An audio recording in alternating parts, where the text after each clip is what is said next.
ഇന്ന് നമ്മൾ പ്രിപ്പയർ ചെയ്യാൻ പോകുന്നത് ചൂര അച്ചാറാണ്. ചൂര അച്ചാറിന് ആദ്യം തന്നെ 1 കിലോ കഴുകിയ ചൂര മീൻ എടുക്കുക.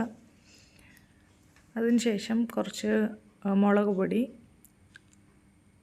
അതിനുശേഷം മഞ്ഞൾപ്പൊടി, പിന്നെ ഉപ്പ് എല്ലാം കൂടെ ഇട്ട് മിക്സ് ചെയ്യുക. നല്ലോണം മിക്സ് ചെയ്തതിന് ശേഷം ഒരു 30 മിനിറ്റ് വെയിറ്റ് ചെയ്യണം. അപ്പം നമ്മുടെ ഈ മസാലയെല്ലാം നമ്മുടെ മീനിനകത്ത് നല്ലോണം പിടിക്കും.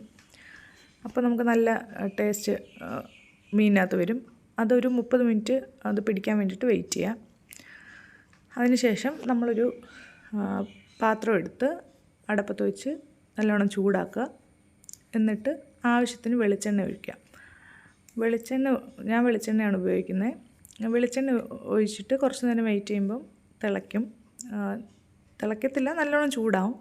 നല്ലോണം ചൂടാവുമ്പോഴത്തേനും നമ്മൾ നേരത്തെ എടുത്തു വെച്ചിരുന്ന ചൂര ഒന്നൊന്നായിട്ട് ഇട്ട് കൊടുക്കണം. ഈ ഒന്നൊന്നായിട്ട് ഇട്ട് കൊടുക്കുന്നതെന്ന് വെച്ച് കഴിഞ്ഞാൽ അത് തമ്മി ഒട്ടാതിരിക്കാനാണ്. അപ്പം ഞാൻ ചെയ്തപ്പം എണ്ണ അത്ര ചൂടായില്ല. നിങ്ങൾക്ക് കുറച്ച് നേരം കൂടെ വെയിറ്റ് ചെയ്തിട്ട് ഇട്ട് കൊടുത്താൽ മതി. എന്നാലും കുഴപ്പമൊന്നുമില്ലായിരുന്നു, നല്ല അച്ചാറായിരുന്നു. അങ്ങനെ ഇതെല്ലാം ഇട്ട് കൊടുത്തിട്ട് നമ്മൾ ഈ മിക്സ് ചെയ്ത് വെച്ചേക്കുന്ന എല്ലാ ചൂരയും ഇതുപോലെ വറുത്ത് കോരി വെക്കണം.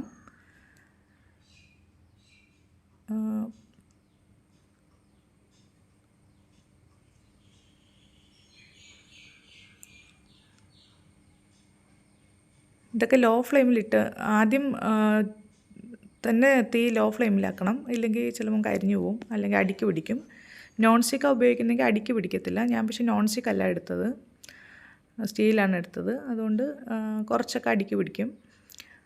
അപ്പം നിങ്ങൾ നോൺ സ്റ്റിക്ക് എടുക്കുന്നതായിരിക്കും നല്ലത്. അങ്ങനെ എല്ലാം ഇങ്ങനെ നല്ലോണം ഇളക്കി കൊടുക്കണം. എന്നുവെച്ചാൽ മീൻ പൊടിഞ്ഞു പോകാതെ ചെറുതായിട്ട് ഇതുപോലെ ആക്കി കൊടുക്കുക.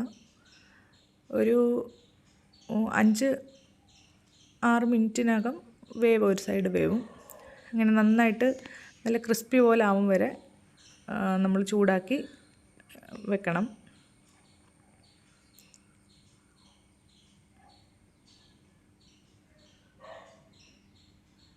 അങ്ങനെ എല്ലാ മീനും നമ്മൾ വറുത്ത് കോരുക.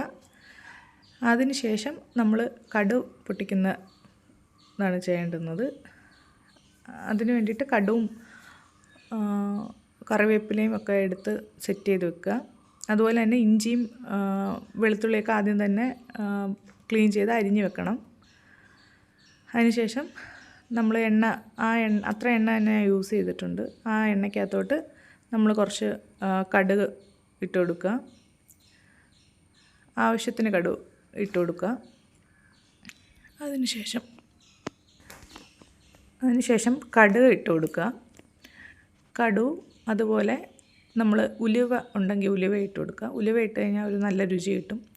ഉലുവ ഇല്ലെങ്കിൽ ഉലുവപ്പൊടി പിന്നീട് ചേർത്താലും മതി. അങ്ങനെയെല്ലാം നന്നായിട്ട് ഇളക്കിയിട്ട് കടുകെല്ലാം പൊട്ടാൻ വേണ്ടിയിട്ട് വെയിറ്റ് ചെയ്യാം.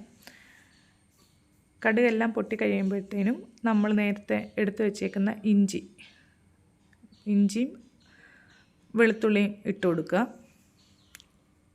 ഇഞ്ചി ഞാൻ ഒരു 250 ഗ്രാം ഇഞ്ചി എടുത്തിട്ടുണ്ട്. അതുപോലെ തന്നെ അത്ര തന്നെ അളവിൽ വെളുത്തുള്ളിയാണ് ഞാൻ ക്ലീൻ ചെയ്ത് വെച്ചേക്കുന്നത്. അത്രയും ഇട്ട് കൊടുക്കുക.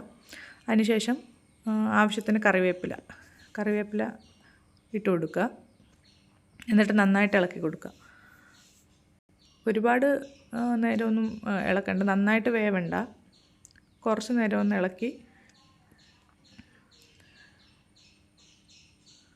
അതുപോലെ തന്നെ നമ്മൾ നേരത്തെ എടുത്ത് വെച്ചിരുന്ന ഒരു 4 പച്ചമുളക് ചെറുതായിട്ട് കട്ട് ചെയ്ത് ഇട്ട് കൊടുക്കുക.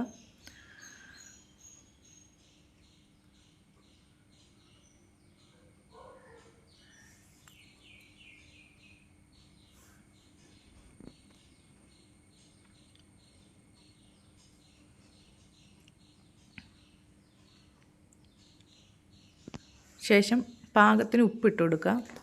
നമ്മൾ ഇതുവരെ 2 നേരമായിട്ട് ഉപ്പിട്ട് കൊടുത്തിട്ടുണ്ട്. ഒന്ന് നമ്മൾ മീനിന് ഉപ്പിട്ട് കൊടുത്തിട്ടുണ്ട്, പിന്നെ കടുക് വറുത്ത് ഇപ്പം ഉപ്പിട്ട് കൊടുത്തു.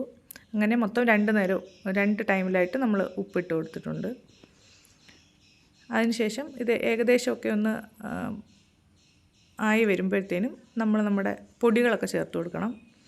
പൊടി വളരെ കുറച്ച് എരി വേണ്ടുന്നവർക്ക് കുറച്ച് പൊടി മാത്രം ചേർത്താൽ മതി. അല്ല എരി വേണ്ടുന്നവർക്ക് അത്യാവശ്യം നന്നായിട്ട് മുളക് പൊടി ചേർത്ത് കൊടുക്കാം.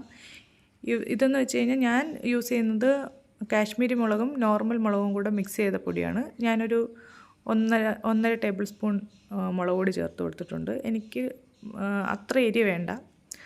അപ്പം നിങ്ങൾക്ക് ആവശ്യത്തിന് എത്ര വേണമെന്ന് വെച്ചാൽ അത്രയും മുളക് പൊടി ചേർത്ത് കൊടുക്കാം. പിന്നെ കുറച്ച് മഞ്ഞൾപ്പൊടി അത് ചേർത്ത് കൊടുക്കുക. അതിനുശേഷം കുറച്ച് കുരുമുളക് പൊടി അത് ഇത്രയും ചേർത്ത് ഒന്ന് മിക്സ് ചെയ്യാം. ഞാൻ ഇവിടെ 1/2 ടീസ്പൂൺ മഞ്ഞൾപ്പൊടി 1/2 ടീസ്പൂൺ കുരുമുളക് പൊടിയേ യൂസ് ചെയ്തിട്ടുള്ളൂ. അതിനുശേഷം നന്നായിട്ടൊന്ന് ഇളക്കി കൊടുക്കുക. ഒരു കുറച്ച് നേരം ഒന്ന് നന്നായിട്ട് ഇളക്കിയതിന് ശേഷം നമ്മൾ നേരത്തെ ഫ്രൈ ചെയ്ത് വെച്ചേക്കുന്ന മീൻ ഇതിനകത്തോട്ട് ഇട്ട് കൊടുക്കുക. മീൻ ഇട്ട് കൊടുക്കുക. എന്നിട്ട് നന്നായിട്ട് മിക്സ് ചെയ്യുക. അപ്പോൾ നമ്മുടെ അച്ചാർ റെഡിയായി.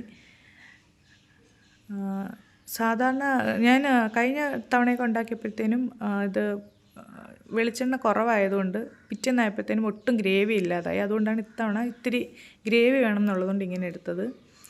ഇനി നമുക്ക് കുറച്ച് വിനാഗിരി ഒഴിച്ചു കൊടുക്കാം.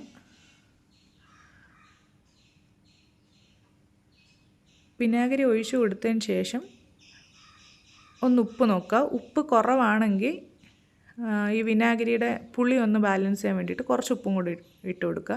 അതല്ല കറക്റ്റ് ആണെങ്കിൽ പിന്നെ ഉപ്പൊന്നും ഇടേണ്ട കാര്യമില്ല.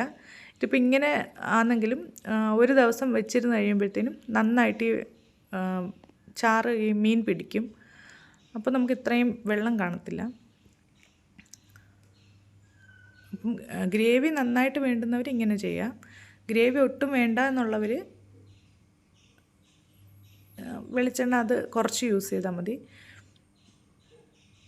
പിന്നെ വേണമെങ്കിൽ ഒരുപാട് ഗ്രേവി കുറഞ്ഞു പോയിട്ടുണ്ടെങ്കിൽ കുറച്ച് വെള്ളം തിളപ്പിച്ച് ഒഴിച്ചു കൊടുക്കാം. ഞാനങ്ങനെ വെള്ളം തിളപ്പിച്ച് ഒഴിച്ചൊന്നുമില്ല. പക്ഷേ ഇത് ഒരു 1.5-2 മാസം ഫ്രിഡ്ജിൽ വെക്കാതെ തന്നെ നന്നായിട്ടിരിക്കും, കേടുകൂടാതെ ഇരിക്കും.